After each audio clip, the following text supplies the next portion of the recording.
Oi, gente, esse é mais um episódio das Amazonas Podcast, episódio 25 da segunda temporada. Esse, na verdade, é o quinto, sexto do segundo ano. Desse segundo ano, até me perdi, são tantos, olha só. A gente chegou no episódio 25 e essa temporada, como você sabe, a gente sempre está lembrando aqui, a gente dedicou para assuntos diretamente ligados à Amazônia, que dizem respeito a essa incrível região que a gente tem a honra de habitar, trabalhar e fazer tudo para divulgar, né? Porque a gente sabe que a gente ama aquilo que a gente conhece e a gente quer que todo mundo tenha essa mesma paixão, esse mesmo amor. Como a gente disse, inclusive, no episódio passado com a Kátia, muita gente acaba não valorizando tanto a região amazônica porque não conhece todo o potencial, a riqueza e acaba não se orgulhando. Então, a gente quer ajudar a divulgar essas informações e estimular que as pessoas deem o valor que essa nossa região merece. E hoje a gente tem aqui a honra de receber o Valdeli Knupp. Ele é doutor em fitotecnia e horticultura pela Universidade Federal do Rio Grande do Sul, mestre em ciências biológicas pelo INPA desde 2002. Depois de se formar em ciências biológicas pela Universidade Estadual de Londrina, Valdeli é professor do Instituto Federal de Educação, Ciência e Tecnologia do Amazonas e fundador e curador do herbário do Instituto. É ainda docente e orientador de pós-graduação em botânica do Instituto Nacional de Pesquisas da Amazônia, nosso INPA. Atua na pesquisa e divulgação das PANCs, plantas alimentícias não convencionais, e tem um livro publicado sobre o tema. Trouxe aqui, a gente vai falar bastante sobre ele, que é o Plantas Alimentícias Não Convencionais no Brasil, que fez em coautoria com Henry Lorese. Nessa conversa de hoje, com as Amazonas, Valdeli fala sobre botânica econômica, alimentos não convencionais, recursos genéticos, vegetais, florística, segurança alimentar, biodiversidade e muito mais.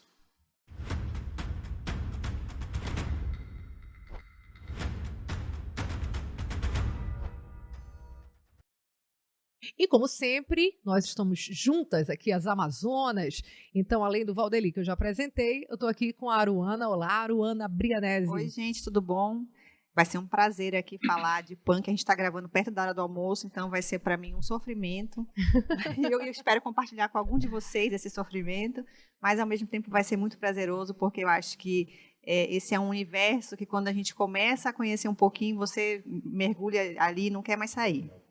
E também a Liege Albuquerque. Olá, Liege. Oi, gente, tudo bom? Muito prazer em estar aqui com um assunto que me interessa muito, né? Eu tenho uma filha vegetariana, então essas plantas, né, não convencionais me interessam muito porque, embora, né, ser vegetariano amplie muito a cabeça da gente, né, quanto aos vegetais, tem as coisas da região que eu não conheço, né, que a gente acaba usando o mesmo brócolis, o mesmo espinafre, sendo que há plantas, né, nossas, que você sabe que esse livro que eu vou comprar também... Opa, que bom, né? É o último. Isso. E é bem interessante esse assunto, até para as pessoas entenderem que dá para a gente, aos pouquinhos, né, colocar mais plantas no nosso prato e menos animais. E a pergunta que eu queria fazer para ti tem muito a ver com essa fala final aqui da fala da Liege, que é: em que momento a gente deixou de ter essa compreensão, Valdeli? Em que momento o ser humano acabou tendo um cardápio mais restrito e restritivo e deixando de explorar mais o potencial alimentar que os vegetais podem proporcionar? Maravilha, muito grato aí pelo convite, né, por estar aqui com essas Amazonas, né, cavalgando todo esse saber e a cultura aqui do Amazonas. Então, é uma pergunta capciosa, eu diria até, né, e talvez até impossível de ser respondida. A gente pode especular algumas coisas, mas o que os alguns estudiosos da área, apesar de eu não dominar tanto esse assunto, dizem, é principalmente com o processo de urbanização que o Brasil, o Amazonas e o mundo, o planeta, vem passando nos últimos séculos. Então, o ser humano sempre viveu em função da agricultura, né, da caça, do extrativismo e depois da agricultura, e sempre em uma certa harmonia, ou pelo menos assim, sabendo que era muito dependente da natureza. A partir da Revolução Industrial, por volta de 1760, aí segunda metade do século XVIII, a gente teve esse processo de urbanização. E aí hoje, no século XXI, a gente está numa urbanização desenfreada e as pessoas querem viver cada vez mais num ambiente asséptico, né? em apartamentos, em grandes espigões, arranha-céus, como o pessoal chama, e desconectado da natureza. É o que eu chamo até de TDN, transtorno de deficiência de natureza. Até os agricultores, que muitos deles são empresários, ou talvez gigolô da terra, ou gigolôs da terra, eles produzem alimento, mas não são agricultores, eles não conhecem a sua propriedade, eles não interagem, né, com os trabalhadores, e eles produzem para atender um nicho de mercado, geralmente commodities, né, pagam royalties para as indústrias de semente, compram muito agrotóxico, muito herbicida, e a gente tem essa desconexão com a natureza.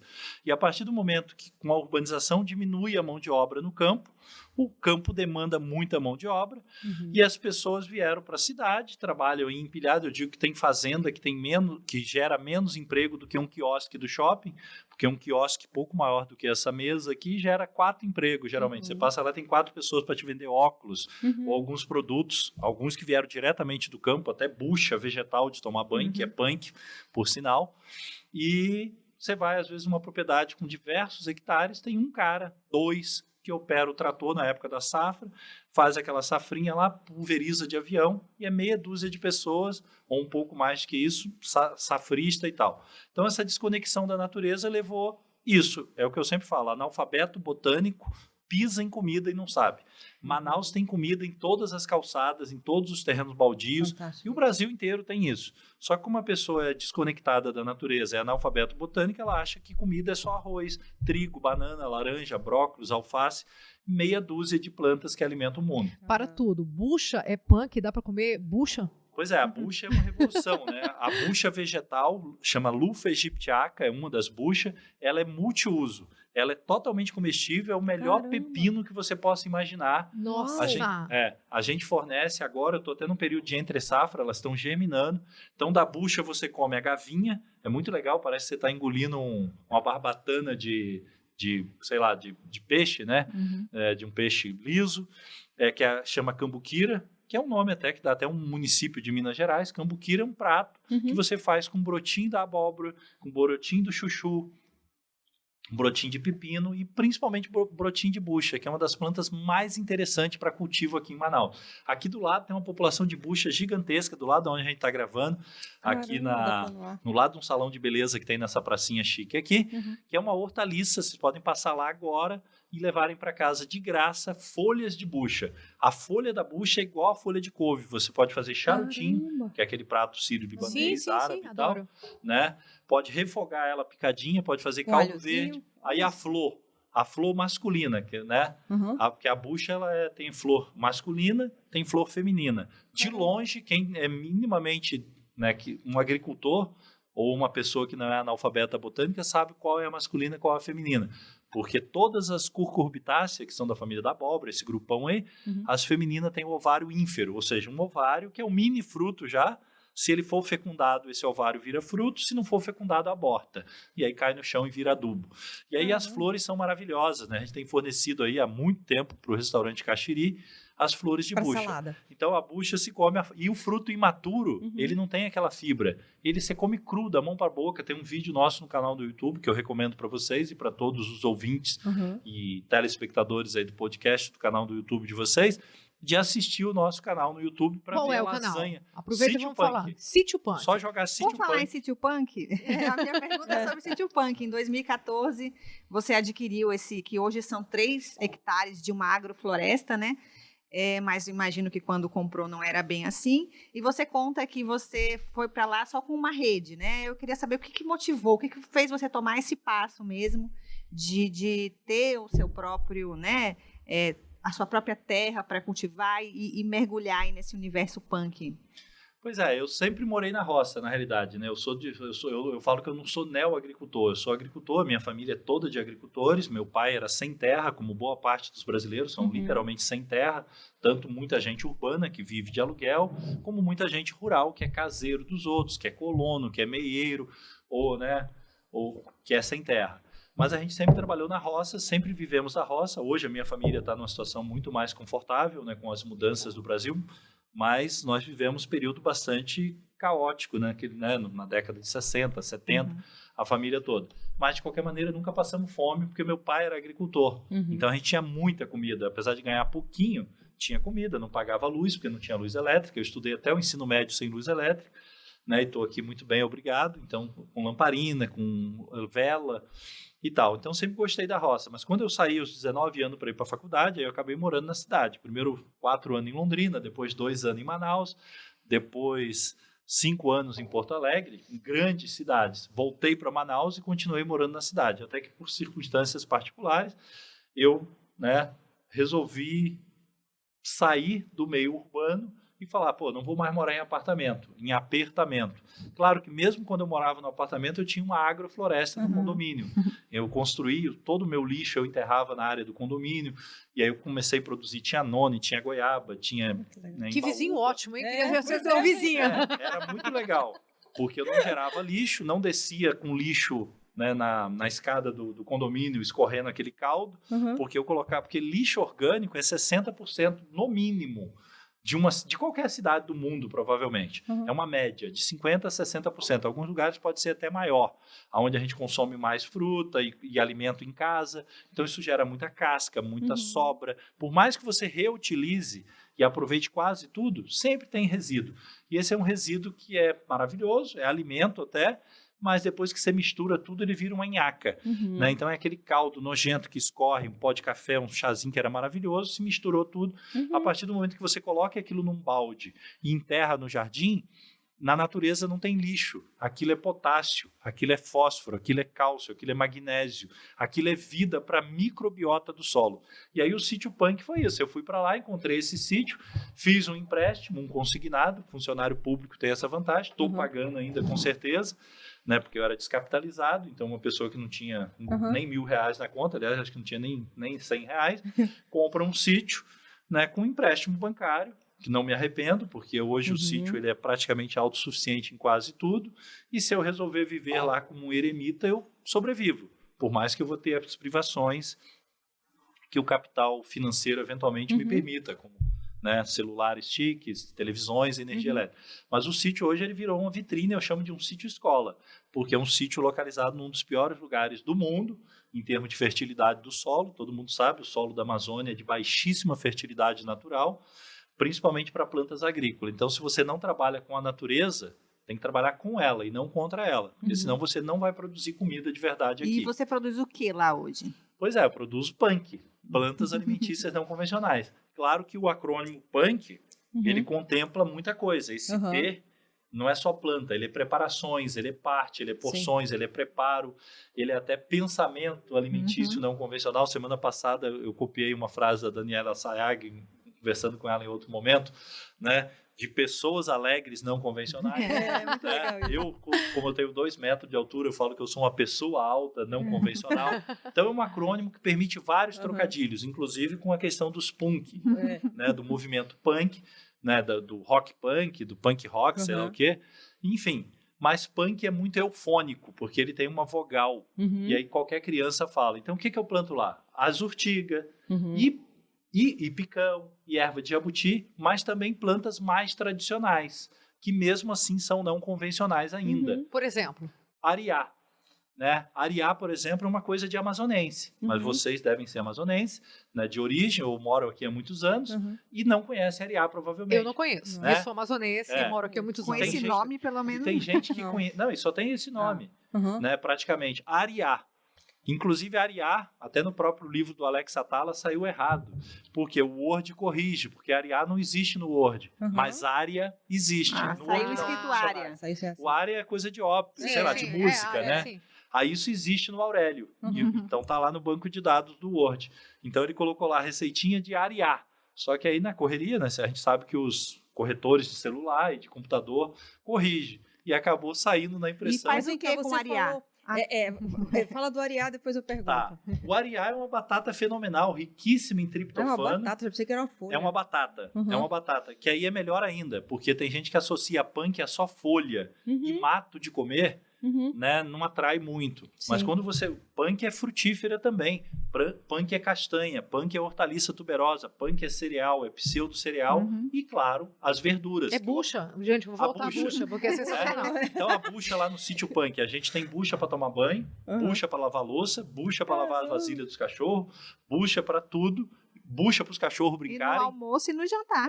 E no almoço e no jantar. A gente faz lasanha de bucha, refogado de bucha, empanado de bucha, salada de bucha, flor de bucha. E até toma banho com ela. E toma banho. Então, assim, isso é legal. Então, aquela bucha verde e amarela, que todas vocês talvez usem, né, que é onipresente no Brasil, aquela bucha não tem nada de patriótica. Eu gosto muito de amarelo, gosto muito de verde, gosto de qualquer cor. Mas aquela buchinha que a gente usa, ela não é muito legal. Então, se vocês puderem passar a usar a bucha, porque ela é biodegradável. Por exemplo, no apartamento, pode ser até um condomínio chique. De repente, se tiver um pé de palmeira lá embaixo, se você jogar ela pela janela, aquilo não é sujeira. Você vende lá no sítio, né? Porque a gente vai no sítio. A gente vai. O sítio, por sinal, lá vou eu de novo passei por, né? Não, vai. Tanta coisa, né? Mas ainda sobre o sítio, vocês recebem visitantes. Sim, o sítio punk, a proposta é que ele seja autossuficiente, que ele seja um ambiente didático. Então, eu moro lá, tem gente que vai lá entregar material de construção, ou mesmo visita, pô, mas se eu moro aqui, pô, não sei o quê, porque as pessoas não querem isso. Tem muita gente que quer ter um sítio para ir lá fazer um churrasquinho no final de semana e deixar um monte de lixo para trás, que leva copo descartável, porque não quer lavar louça, leva água mineral porque não confia na água do poço, ou não tem nenhum poço. Então, isso não é sustentável. Isso não gera emprego, geralmente, decente, não gera alimento de qualidade. Então, é uma coisa que precisa ser mudado. E por isso, hoje, coincidentemente, foi muito legal estar aqui hoje com vocês no dia 10 de maio, que é uma data cabalística, né? Eu digo uma data bonita, geralmente é o dia das mães, esse ano não foi. Mas 10 de maio é dia da cozinheira, ou do cozinheiro, porque não, né? Olha, que legal. De gênero, né? O homem também cozinha, tem que cozinhar, né? E até ganhou o glamour dos chefes e tal. Mas hoje, dia 10 de maio, é o dia do cozinheiro ou da cozinheira, majoritariamente da cozinheira, né, que é uma profissão muito importante, e também do campo. E não existe cozinheira sem campo. Sim. E, né, então é uma conexão essencial. Cozinha, cozinheira, agricultor, agricultora. São as profissões mais importantes do planeta. Mas dá para passar o dia lá no sítio, é isso? Isso, pois é, eu falo muito. Dá para passar o dia, né, dá para se hospedar. Nós temos um hostel, não chamamos de hostel porque nós temos comida. Então, hospedaria punk, você pode ficar lá um mês se quiser. É literalmente uma imersão para aprender a reconhecer um mês ou um ano, desde que você possa pagar. Ou um dia também? Vamos assim para o mais convencional. Um dia pode. Aí o dia a gente chama de sítio tour. Tá. Esse sítio tour, até fazendo a propaganda, ele já está na plataforma Simpla e é todo primeiro sábado do mês. Né? Então, todo primeiro sábado tem o sítio tour, você se inscreve, paga R$100, nesse caso do sítio tour, chega lá às 9 da manhã e sai às 14. Almoça punk? Almoça punk. E com tudo que tem direito. Perfeito. Eu queria te perguntar como é que faz para entender, porque eu não entendo, né? Me explique como é que pode. O que eu sempre tive como uma erva daninha, todos nós, urtiga, que coça pra caramba. Como é que eu vou preparar a urtiga? Como é que eu vou comer urtiga? Como é que eu vou fazer cerveja de urtiga? Pois é. Então, urtiga, se você vier aqui, ela da minha família urticácea aqui no livro, ó, até abrir aqui, por exemplo. Olha só. Até com urticária. Então, urticácea é isso mesmo, vem de urticária. Então, essa aqui é uma urera. Essa é a urera Levanta aurantiaca. aqui um pouquinho para poder a gente conseguir mostrar. Isso. Aí. Então, aqui, por exemplo, é uma urtiga muito interessante. Essa aqui da Mata Atlântica, ó, tudo isso é urtiga. Essa aqui é uma urtiga amazônica. Aqui, inclusive, se a pessoa reparar, era no meu condomínio. Atrás dá para ver as esquadrias de alumínio. Me cocei muito com isso e vidro. Essa planta é uma planta de São Gabriel da Cachoeira, que os indígenas chamam de pinu-pinu, urera caracazana. Tem esse epíteto específico, que é o sobrenome dela, caracazana, porque ela foi descrita originalmente em Caracas, a capital da Venezuela, onde ela é muito comum, mas ela é nativa aqui. Então aqui, por exemplo, tem picadinho, sei lá, refogado com charutinho e bolinho. Mas vai coçar a mão quando eu for preparar? Pois é. E a gente pode ter prato mais chique. Aqui, por exemplo, cabeça de polvo com urtiguinha. Caramba. Claro, a urtiga... Lembrei agora do Lulo com chuchu. Aqui. A urtiga, por exemplo, é aquela história.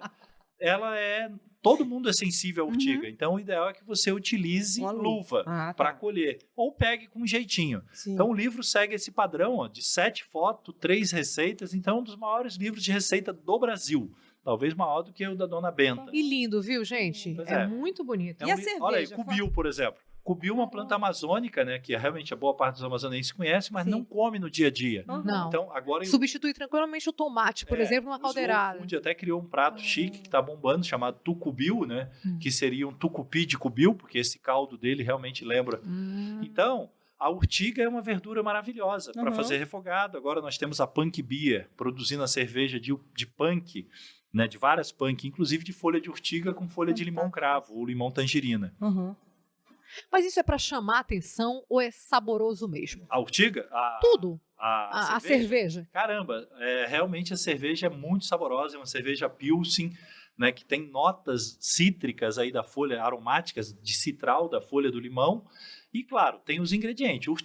Cerveja, até pela lei da pureza que ela tem que seguir, ela tem que ter, para ser cerveja, tem que ter todo um protocolo. Mas ela tem o sabor, o aroma, principalmente pessoas com nariz bastante, e o olfato e o paladar bem aguçado, consegue captar algumas notas, mas ela vai ter o ingrediente na sua composição. Então, leva parte dos minerais e leva sabor ou aroma ou, às vezes, coloração. Então, a ideia das punk, e como você viu aqui no livro, a ideia das punk na gastronomia não é decoração só. Tem muitos chefes por aí que usam uma florzinha ali só para fazer um H. A ideia das punk não é essa. É exatamente preencher a alimentação de vegetariano, de vegano e de onívoro. E agregar sabor. Agregar sabor. E não é substituir nada. Você não precisa deixar de comer alface. Você pode comer menos alface. Você come alface 300 dias por ano, passa a comer alface 100 dias por ano. E nos outros já come tá o quê? Demais. E nos outros dias come o quê? E no outro dia come bertalha, come folha de batata doce, come folha de capeba, come folha de urtiga, come folha de jabuticá, de picão preto, de picão branco, de guasca, de galinçoca. Você acha que a gente caminha para ter um mercado disso? Porque assim, dá vontade de comer tudo agora. Mas onde achar? achar? Lei da oferta e da demanda, né? Aquela história que o pessoal fala lá, o ovo e a galinha. O que veio primeiro, vocês como comensais, ou nós como comensais, temos que cobrar. Eu, por exemplo, como vou na Glacial, numa sorveteria aqui de Manaus, eu pego o sorvete mais diferente. Opa, tem araçaboi hoje, tem camu-camu. Tudo isso é punk. Araçaboi é uma planta alimentícia não convencional. Ah, mas eu conheço. Tem gente que passa 6 meses sem comer araçaboi. Não tem produtos no supermercado de verdade. Poderia estar em todos os supermercados. Você vai em qualquer supermercado, tem sorvete de morango num potão de 2 quilos para comprar. Por que não tem? Até o tucumã, que é uma planta altamente tradicional na Amazônia, ela ainda é não convencional de verdade. Meus estudantes da periferia nunca comeram sorvete de tucumã. A maioria nem sabia que dava para fazer. E às vezes ele acaba sendo um produto às vezes mais elitizado, né, pela demanda para X caboquinho, não sei o quê, mas ele não está no supermercado e ele não tem os derivados todos que poderia ter. O jambu. O jambu é uma hortaliça convencional que provavelmente não é nativa da Amazônia. Eu até coloquei aqui que é do norte e tal, mas atualmente há muitas controvérsias no meio acadêmico sobre a origem dessa planta, né? Mas ela entrou na gastronomia aqui. E aqui ela foi popularizada, mas ela não existe no meio da floresta. Você nunca vai achar. Você vai na Mata Atlântica, você encontra. Então, tudo indica que ele é nativo da Mata Atlântica. Alguns autores defendem que é da África. Então, muita coisa que a gente acha que é daqui, ela não é daqui. Ela simplesmente foi adaptada aqui. Uma história do tomate, né? Que foi o Stefano Mancuso, um livro que eu gosto muito, né? Que é A Viagem das Plantas. Ele fala que o tomate, que a gente só pensa na comida italiana, ele nasceu no Peru, né? Entre o Peru e o México, né? E o tomate...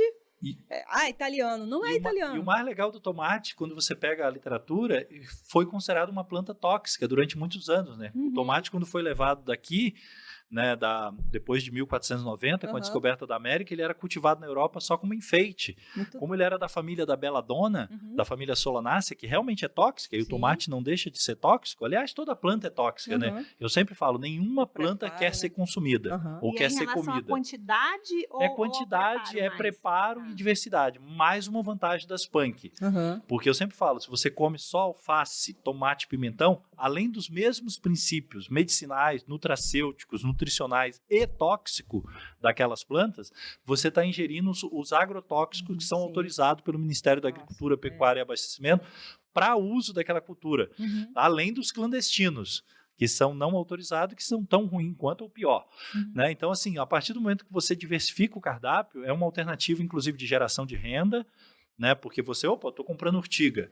O agricultor não vai precisar mais colocar herbicida na urtiga, roçar a urtiga e ficar comprando semente. Porque as plantas exóticas, boa parte, exótica no sentido botânico. Ou seja, é aquilo que é de outro lugar, de outro continente. Não de você falar, nossa, a pupunha, que fruta exótica, porque tem uma beleza, o buriti. Mas botanicamente elas são nativas, autóctones, né? Aí o exótico no português é uma coisa, o exótico na agronomia, na botânica, a gente tem uma outra conotação. É aquilo que vem introduzido com o colonizador, com o japonês, com o europeu, com o africano que chegou aqui, né, com o colonizador da América como um todo. É sinônimo de estrangeiro, né? É, sinônimo de estrangeiro, exótico estrangeiro. Aí o tomate, como que ele saiu da categoria de tóxica e virou uma das hortaliças fruto, mais ou legume para dona de casa, o dono de casa? Um cara sentou na porta de uma igreja lá na Europa e falou, isso aqui é comestível, os caras duvidam que você come. Então disse que ele sentou lá e comeu 20 tomates, sei lá, numa sentada. E não morreu, não passou mal, os caras, nossa. Então, pelo menos é isso que consta na literatura. Agora, pode ter um pouco de romance? Pode. Os novos tomates, vamos dizer assim, porque lá no seu sítio é uma agrofloresta, tem a parte do agro, que são coisas que você plantou e cultivou, já conhece, mas tem a parte da floresta, né? É comum encontrar na floresta plantas que você não conhece. Como é que você faz para descobrir se aquela pode comer ou não pode? Quanto à toxicidade, né? A tua pergunta. Isso. Essa é outra vantagem das punk. Muitas delas você não precisa plantar. Elas são espontâneas, como diz o amazonense. Elas vêm por si só. Elas não são de planta. O amazonense no interior ele fala de planta é aquilo que ele plantou. E o que nasce sozinho é o mato doido. É aquilo que nasce sozinho, que é espontâneo, tecnicamente. Então, por exemplo, jurubeba. Tem várias jurubebas comestíveis lá no sítio. Eu não preciso plantar. Os morcegos plantam para mim. A caapeba é uma planta super medicinal, alimentícia e ornamental. Então é paisagismo produtivo. Quando eu comprei o sítio, não tinha um pé de caapeba. Por quê? Porque ela é bioindicadora de solo fértil. Ela é autóctone, ela é nativa, mas ela só vai onde tem matéria orgânica. Como o entorno lá era todo mal cuidado, de pessoas que achavam que folha seca era sujeira, não tinha caapeba, né? Porque o morcego passava lá toda noite defecando, sanhaçu, comia caapeba no mato, no vizinho, trazia, mas ela nascia e se cortava. Ou nascia e morria de fome. Boa parte das plantas em Manaus morre de fome, porque o governo do estado e a prefeitura acha que tem que varrer Canteiro Central, que tem que limpar a Avenida das Torres. Isso é um crime hediondo, né? O dia que existia a sociedade protetora das plantas, como existe das mulheres, dos animais, das minorias, da criança e do adolescente, aí eles vão falar, opa, não pode deixar as rotatórias as plantas das rotatórias morrem de fome e tem que ser substituída toda hora. Mas não precisaria ser assim. Pode virar alimento, né? Não precisaria ser assim, desde que parasse de tirar a grama. Mas voltando para as descobertas, é comum encontrar no seu sítio novas? Claro, é comum todo dia, né? Nós temos uma diversidade, em média, 10% da biodiversidade de qualquer lugar dá para comer. De qualquer lugar. Na Amazônia se estima em 25%.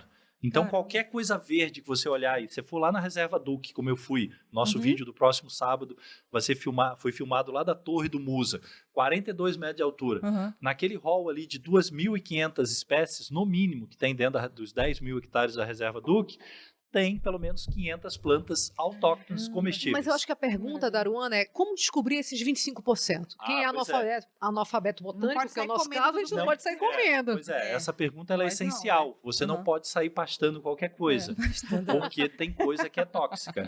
Então, a melhor coisa para você saber é o etnoconhecimento.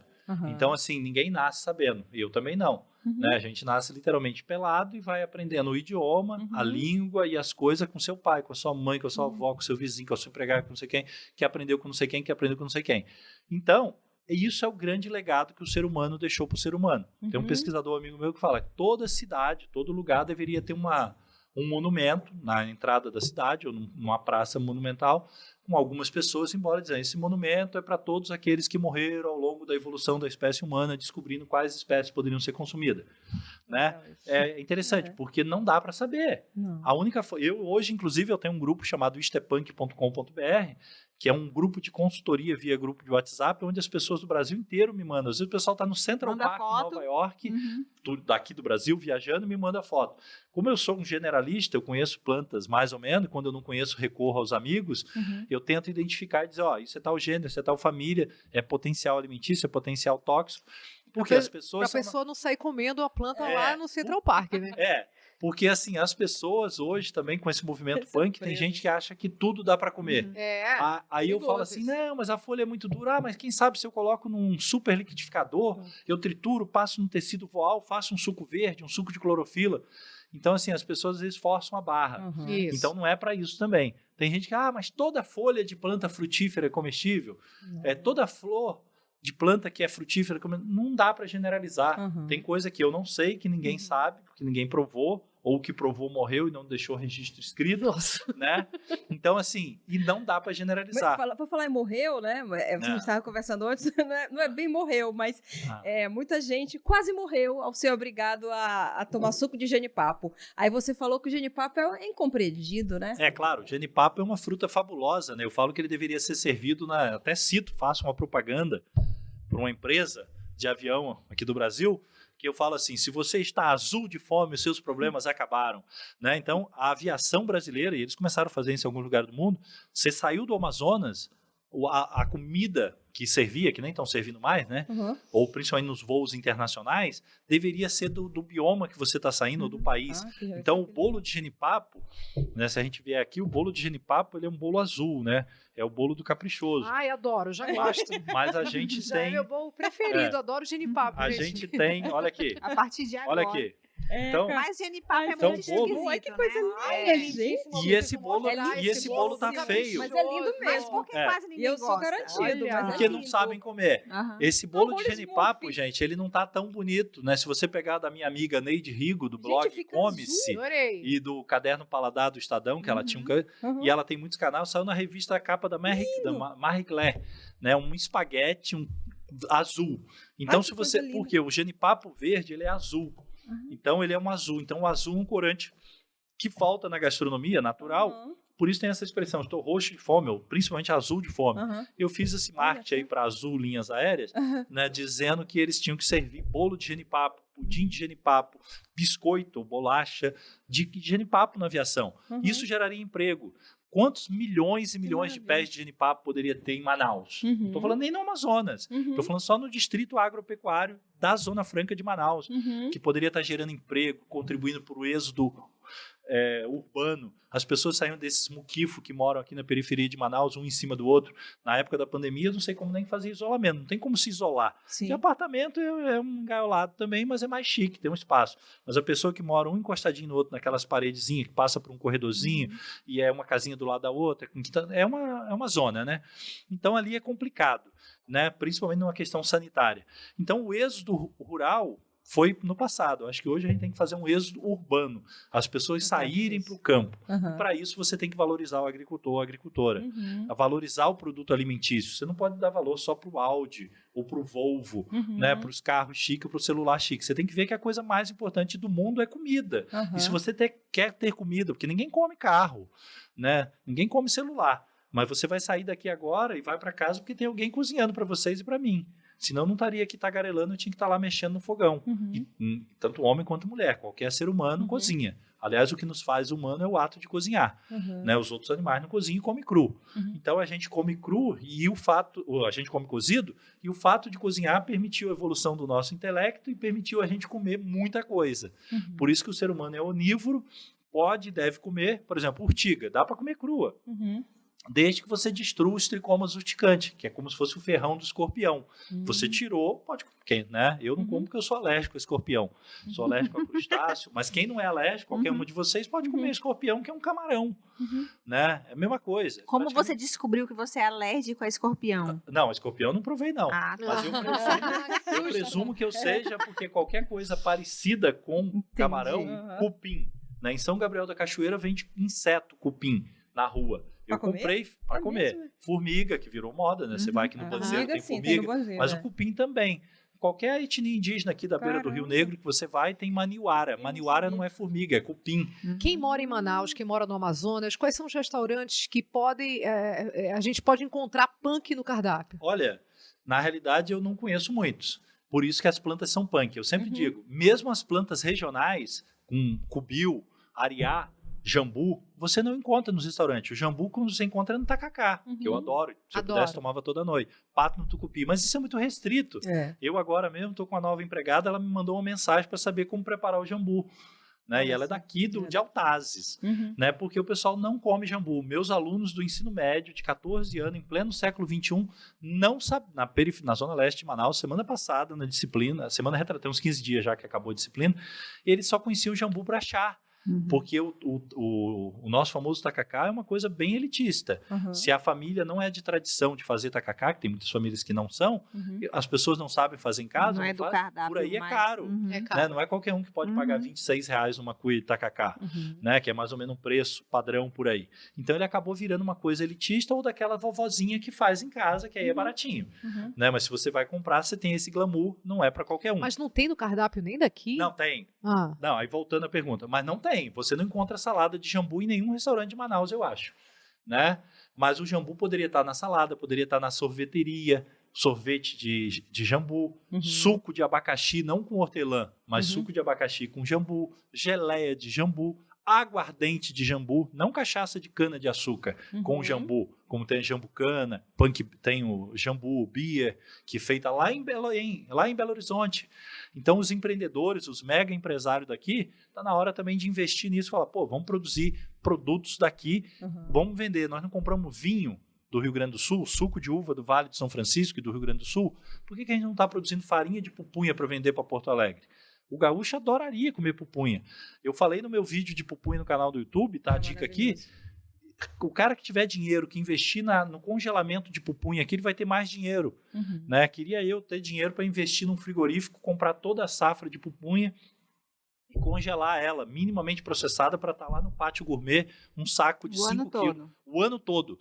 Pupunha congelada no freezer. Cozida ou ela crua? Eu cozinho. Cozinha e depois congela. Não. Preferencialmente eu crua, porque dá muito trabalho. Mas você pode, para vender, você pode cozinhar até com sal ou sem sal, aí vai ao gosto do cliente, você vai ter os dois produtos no mercado. Pupunha congelada crua, pupunha cozida com sal, pupunha cozida sem sal.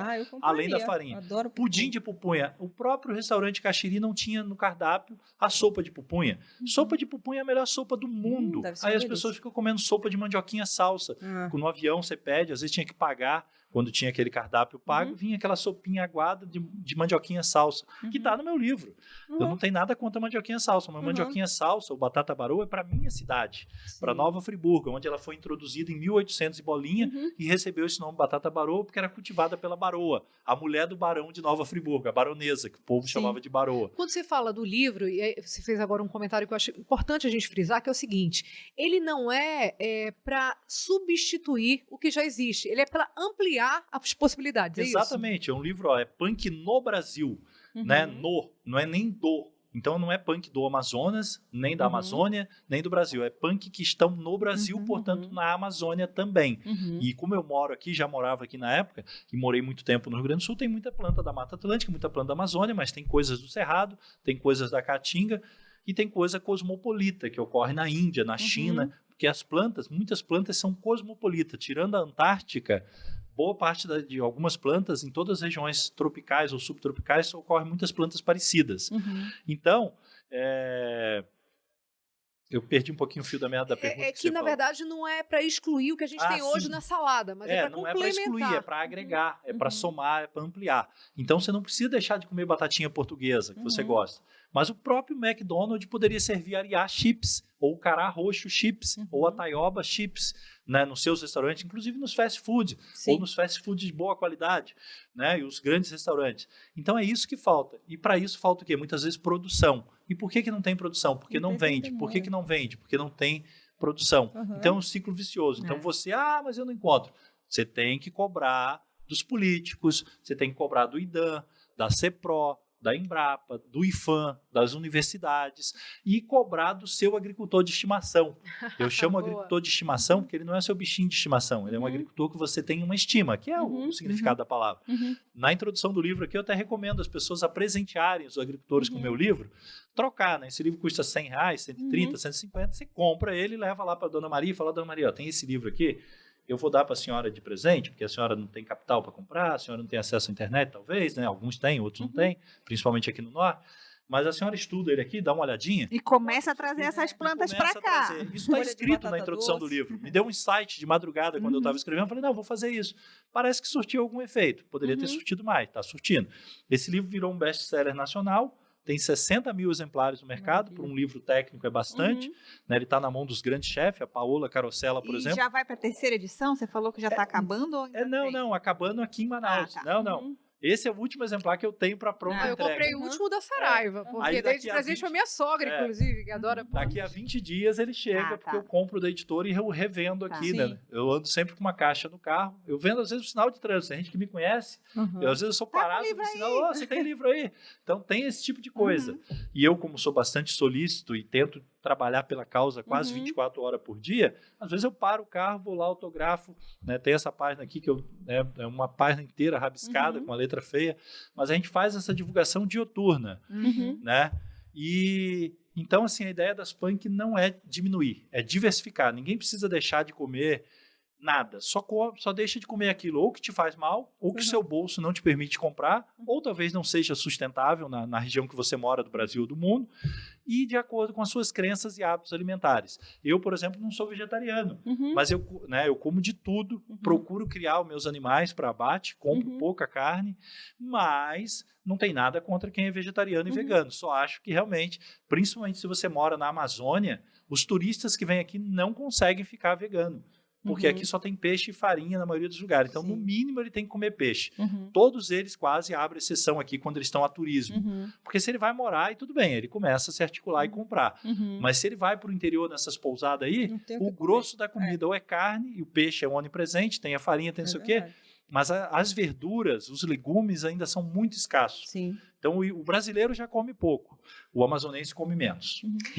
Olha, conversa ótima. A gente já se combinou aqui, as Amazonas, a gente vai lá no City Punk.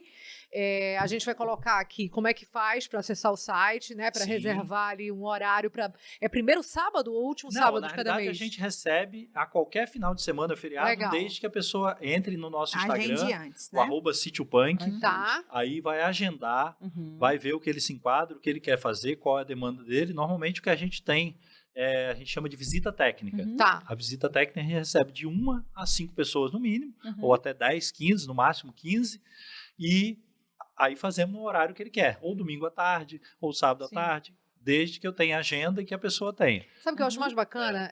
Para todas nós que temos filhos, inclusive, é legal a gente poder compartilhar esse conhecimento. Porque as crianças da cidade, sobretudo as do apartamento, elas acham assim, se fez o alimento, né? Elas não conseguem ver esse ciclo. E para a gente, como a gente falou no início, para amar, para respeitar, para cuidar, é preciso conhecer. Pois inclusive então é uma oportunidade de levar os nossos filhos para essa origem do alimento. Ali, eu já tentei fazer algumas parcerias com as escolas, e vocês, como são mães ou são amiga de mães e de diretor, podem levar essa ideia, mostrar o canal do City Punk, o Instagram, para as creches, para a escola, falar, aqui é um bom lugar para você levar o meu filho, eu pago uma mensalidade caríssima aqui, você pode pagar mais uma taxinha lá, ou os pais ainda pagam por fora, como sempre, né, para fazer uma visita didática, né, para pegar um coelho no colo, um porquinho da Índia, ver o que ele come, né, inclusive a alimentação animal, né, as Punk também tem isso, né, tem gente que cria coelho em casa, ou porquinho da Índia, e quer alimentar só com ração milionária, né, que vende nos pet shops, você não precisa. Aquele bichinho que é o capim que tem no seu condomínio, que você vai lá com uma faquinha e tira um feixe de capim de graça, e mais a casca da pupunha, e mais a pupunha, e mais a melancia, que você já tem, a casca do abacaxi, e uma ração diferenciada. Ou mato, como poerária, como capim, braquiária, capim elefante. Você não precisa comprar e nem precisa fazer, ou nem deve comprar aquela ração milionária, que é tudo bem, você é milionário, tem muito dinheiro, quer comprar, compre. Mas você não precisaria. Você poderia gastar esse dinheiro em outra coisa, né? Investindo em políticas, né? Em alguma coisa que ajude outras pessoas e contribuindo para a sustentabilidade, porque tem muita coisa que é degradante, inclusive na ração animal. Né? Então é uma questão do holístico, de pensar o macro e seguir aquela coisa de reutilizar, de repensar, de reciclar, e punk é isso, por isso que eu sempre falo, punk na veia, porque se a punk está na veia, ela entrou pela sua boca, e punk que entra pela boca pode gerar emprego, pode gerar renda, pode contribuir para a conservação da natureza. Já punk que sai pela boca, é bom, eu estou tentando convencer vocês e mais os nossos ouvintes aí, telespectadores, mas geralmente entra por ouvido, sai por outro, então fica no blá blá blá na retórica, ele vai no supermercado, chega lá e encontra brócolis a R$50 o quilo, e não sei o quê. Mas olha, eu tenho certeza que quem chegou até aqui no programa está empolgadíssimo em tentar experimentar. Ainda não conseguimos, né, com toda a tecnologia, fazer que um programa como esse possa ter cheiro e gosto. Mas a gente tem um livro do Valdeli, a quem a gente conversou agora, Valdeli Knupp, autor do livro Plantas Alimentícias Não Convencionais, Punks no Brasil. Ele falou também do Sítio Punk, e um convite aí para todo mundo que está em Manaus ou próximo a Manaus, e que possa Manaus, vir conhecer. As pessoas que vêm a Manaus, quem não tem previsão a vir a Manaus tão cedo, tem o livro. Eu já dei uma folheada nele, porque eu tenho em casa, e realmente é lindíssimo, é uma obra muito bonita. E a gente só tem a agradecer você ter esses minutos com a gente aqui compartilhando conhecimento. Obrigada. Bom, foi um prazer. Obrigada, desculpa falar demais. Muito obrigada. Tudo ótimo. Maravilha. Esse então foi o episódio de hoje das Amazonas Podcast. Muito obrigada pela sua companhia. Até a próxima. Tchau. Tchau. Valeu.